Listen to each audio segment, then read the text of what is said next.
川普跟习近平是好朋友，黑人问号，他当选的话，台湾完蛋了，惊叹号。他说台湾是小头，台积电完蛋了，惊叹号，惊叹号。Everybody panic! Oh my God! 这几天很多人一直狂密我这件事情，我要跟你讲起来哈。Chill. Daddy, chill. So in today's video, I'm going to show you why none of these things will actually happen, and also why if Trump actually gets elected, Taiwan possibly, 有可能, will actually be much safer. Because while not a single Taiwanese media outlet reported it, that I know of anyway, the Orange Man actually threatened the Pooh Man. And while we're at it, we'll also take a quick look at Trump's massive appearance on the Joe Rogan podcast, because I've clipped up the juiciest bits just for you. So get that popcorn ready, because today you're about to find out the truth about Taiwan, Trump, and how exactly the mainstream media keeps trying to destroy this man's public image. 代志大条。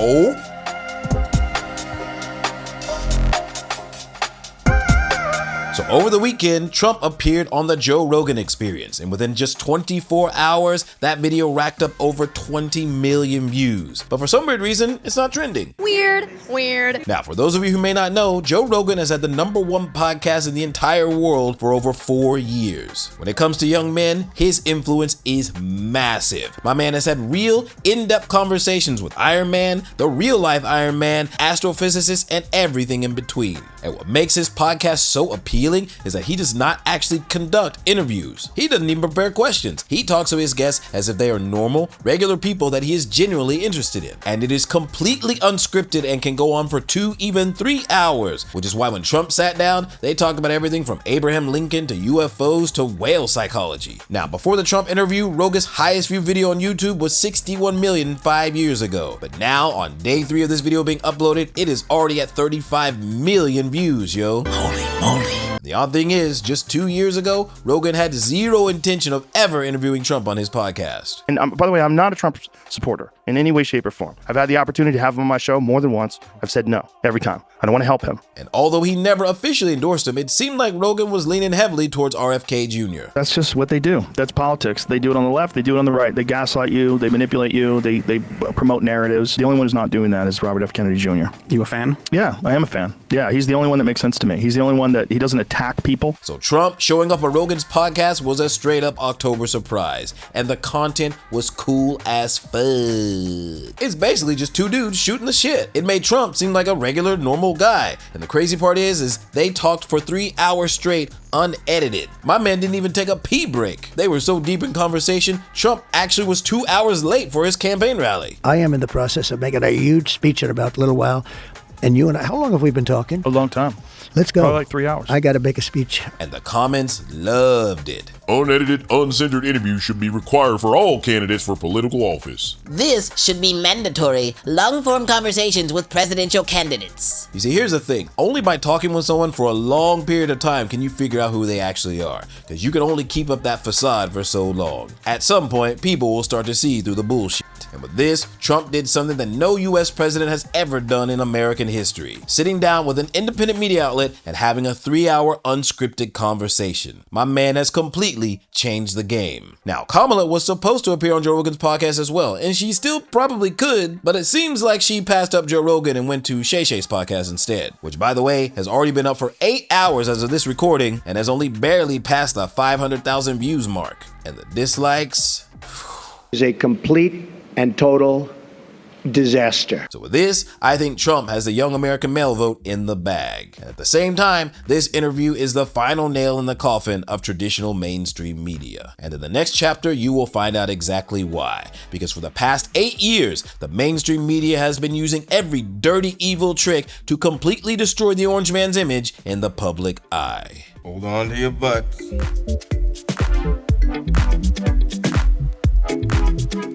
The episode of you when you were on The View, when you were running for president. Right. You got introduced as our friend Donald Trump. That's right. Whoopi Goldberg gives you a big hug and a kiss. Joy Behar gives you a big hug. Barbara Walters gives you a big hug. They all loved you. They were all talking about how you might be conservative in your financial positions, but you're very liberal socially. They were talking about you in such a favorable light. The audience was cheering. Donald Trump.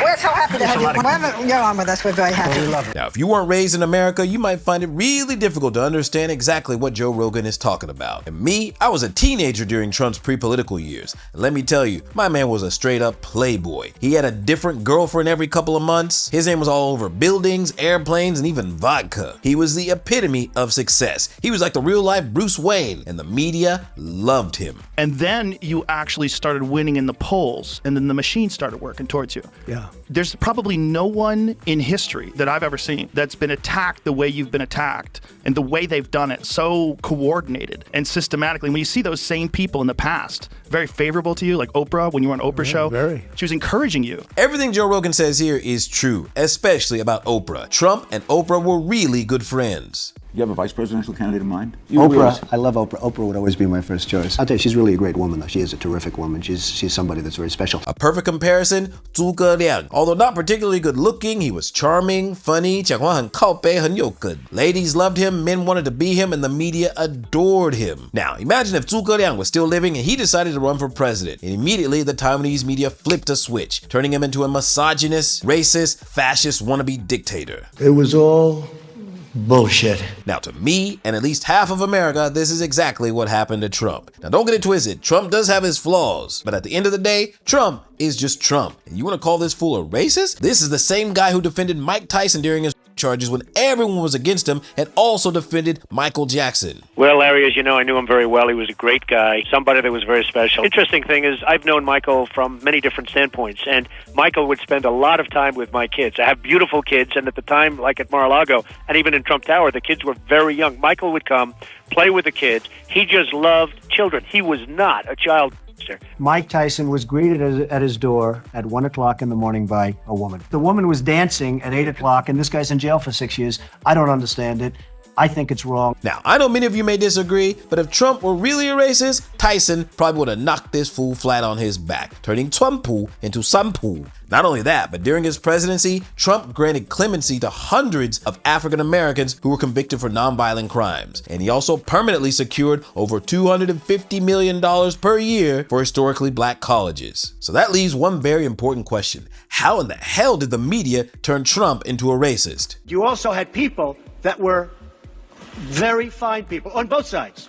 You had people in that group, excuse me, I saw the same pictures as you did.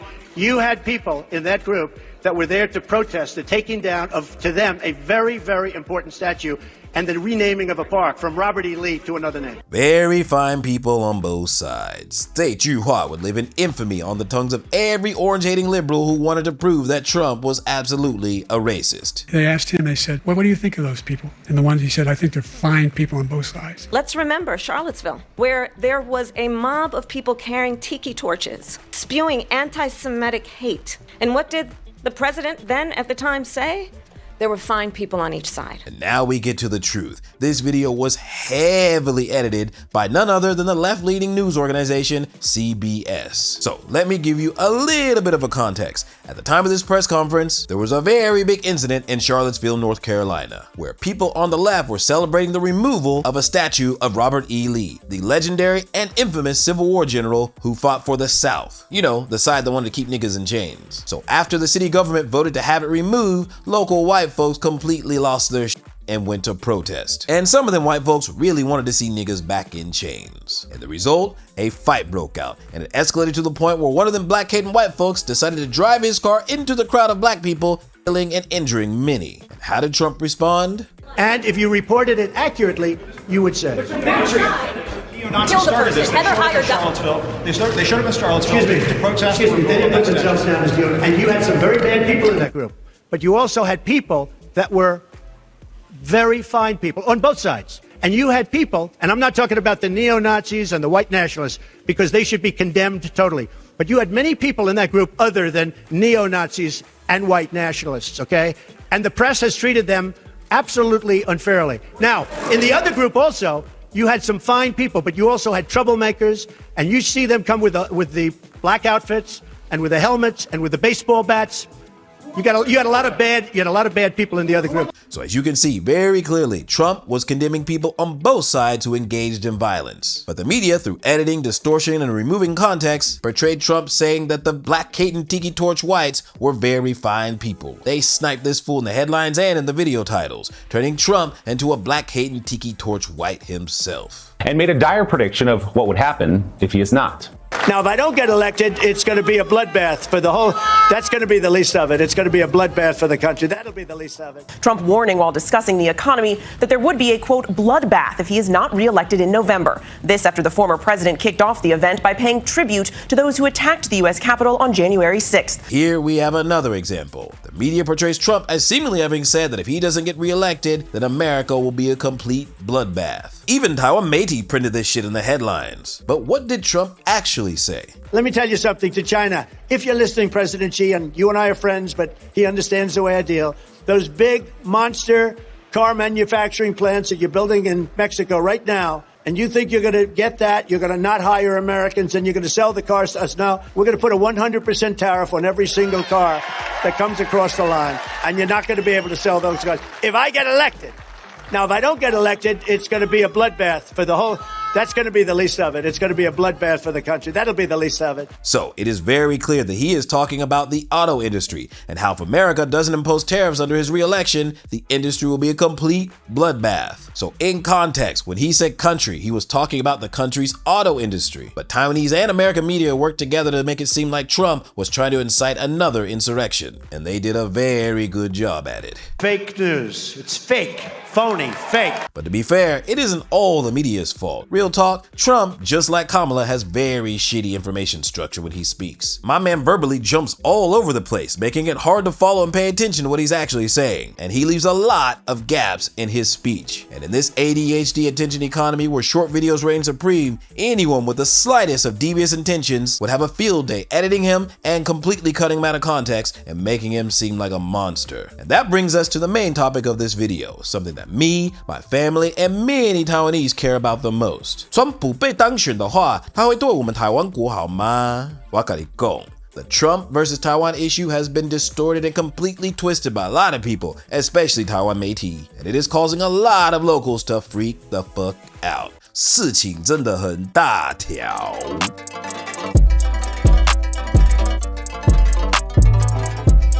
So do you remember a few months back when the media twisted a print interview where Trump said that Taiwan stole America's chip business, and then he claimed that he would make Taiwan pay protection fees? We actually did an episode about it. 我的天哪，台湾完蛋了！如果没有付美国的保护费，川普会把我卖给中国了。讲话越大声越快有意义的。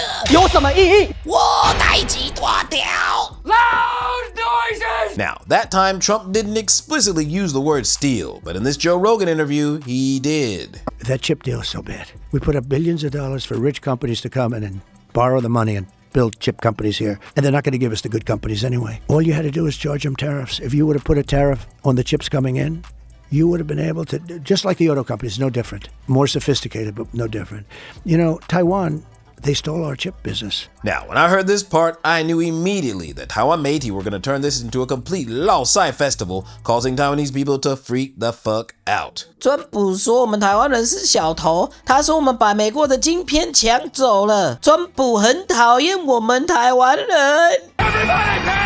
Oh my God! Calm down, yo. 冷静一下啦. This is nothing more than a simple language misunderstanding between Taiwanese and Americans. And as an American Taiwanese, allow me to share with you my experience of misunderstanding when I first came to this country a long time ago. So, 我蛮常听台湾人说他把我的生意抢走. In English, a rough translation sounds something like he robbed my business. Now that sounds like some straight up 零元购 type shit. 但是我来讲起来吼，我美国的口语英文我们常说 he took my business or he stole my business, but this is not a moral accusation. Trump isn't actually calling Taiwan thieves. Now, if Trump said Taiwan stole our technology or stole our patents, that would be a clear moral accusation. They stole 95% of our business, it's in Taiwan right now. They do a great job, but that's only because we have stupid politicians. We lost the chip business. Now, the full context of what Trump is saying is that Taiwan, because they're very smart, did really well taking America's chip business. Not because Taiwanese people are evil or devious or tricky, but because American politicians under the Biden administration are dumb as fuck. Because to Trump, the guy whose very identity is making good deals,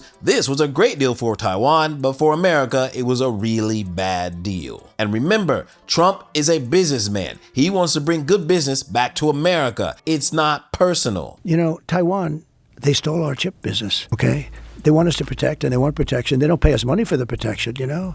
The mob makes you pay money, right? But with these countries that we protect, I got hundreds of billions of dollars from NATO countries that were never paying us. And my biggest fan is Stoltenberg, who just left as the Secretary General.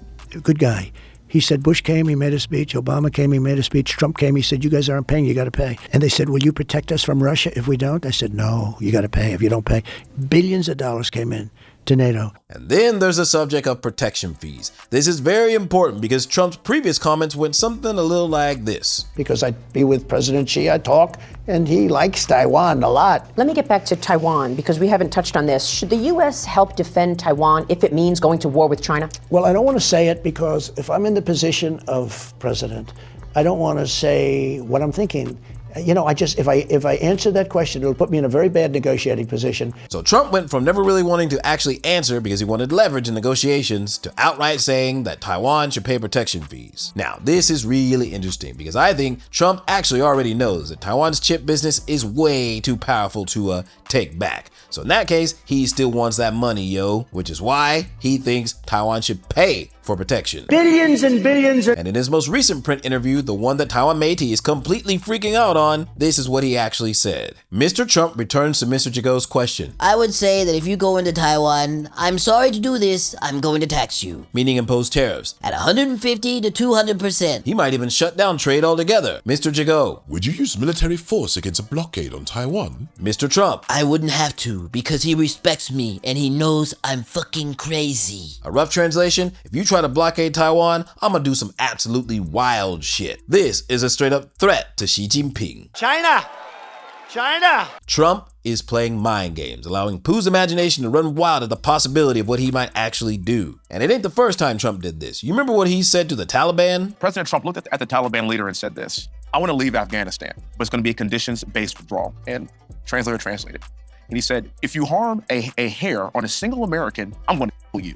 And the translator goes, and Trump goes, tell him. Yes. Tell him what I said. Reached in his pocket, pulled out a satellite photo of the leader of the Taliban's home and handed it to him. Shut up. Got up and walked out the room. Sure did. Do you know for 18 months, not a single American was in Afghanistan? Sure did. That's the definition of strength. That's what I'm talking about. Now, a lot of Americans believe that during Trump's presidency, there were no wars, leaving them to also conclude that if Trump were to have a negotiation or a conversation with his good friend Vladimir Putin or the Pooh, it might go down something like this. Keep your friends close, but your enemies closer. Now, I know many of you have probably already come to the conclusion that 我在帮川普洗白还是洗举. But bruh, my family lives here, yo. We have just as much to lose as anyone else in Taiwan. For me, I'm just trying to remain objective rather than freaking the fuck out. Now, for many of our casual viewers, you might not know, but I'm not a big fan of Trump. But here, the facts speak for themselves. And the way I see it, Trump doesn't have any hostile intentions towards Taiwan. In fact, he's probably more than willing to protect Taiwan. For a fee, of course. And billions and billions. Because he wants a good deal for the American people. The same way I'm sure many Taiwanese want a good deal for Taiwanese people. Now, I already pay taxes in 2 countries, but I'd be more than willing to pay a little bit more in taxes if it means the Orange Man would send a couple of aircraft carriers down to protect us so we don't have to freak out at the prospect of going to war. Wouldn't you? What the hell do you have to lose? So after the Rogan interview, I'm pretty sure mainstream media and a couple of devious YouTubers are going to be working overtime to clip and distort this man out of context, making it appear that Trump is completely untrustworthy, meaning that America is completely untrustworthy, meaning that possibly, maybe,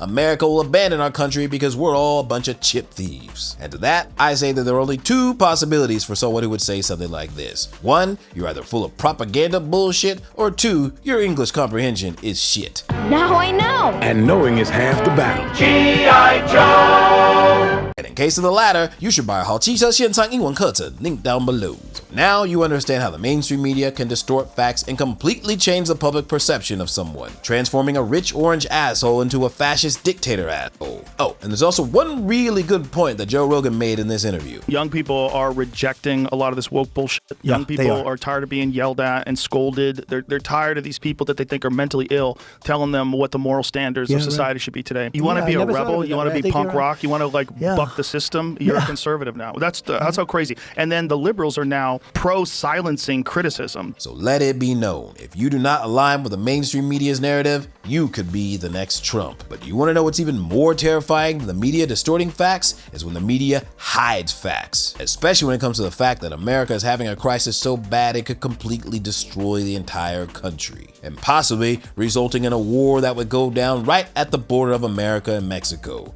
And this time, America might lose. So